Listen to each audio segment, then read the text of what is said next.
আলোচনা একটাই, সাকিব আল হাসানকে আন্তর্জাতিক ক্রিকেট থেকে সরিয়ে দেওয়া উচিত, টি-20 থেকে স্পেশালি। সাকিব আল হাসান আর চলে না। সাকিব আল হাসানের ভার বহন করার এখন আর সময় বাংলাদেশের নেই। 38 ছুঁই ছুঁই একজন ক্রিকেটার কেন জাতীয় দলে, যেই ক্রিকেটারের ব্যাটিং, যেই ক্রিকেটারের বোলিং, টু সাম এক্সটেন্ট ফিল্ডিংও প্রশ্নবিদ্ধ, তার নিবেদন নিয়ে অনেক প্রশ্ন অনেকেই তুলছেন, তার লজ্জা কেন নেই? লজ্জা পেয়ে কেন তিনি টি-20 ক্রিকেটকে বিদায় জানান না?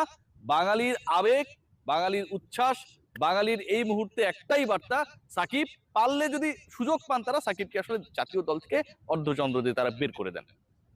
এবং এই আলোচনায় আগুনে তুষ দিয়েছেন আরো একজন, মানে সাকিবের লজ্জা নিয়ে যিনি কথা বলেছেন সেই ক্রিকেটার আদৌ নিজের ক্যারিয়ারে আসলে কতটুকু, বা নিজের ক্যারিয়ারকে সমাপ্ত করার ক্ষেত্রে কতটুকু লজ্জাকে প্রায়োরিটি দিয়েছিলেন, বা লজ্জা পাওয়া না পাওয়ার ব্যাপারগুলোকে সিরিয়াসলি দেখেছেন, আত্মসম্মান বোধটুকু আসলে তার কতটুকু ছিল, সেই আলোচনাটাও করবো। এবং তার মুখ থেকে যখন এই বক্তব্যটা আসে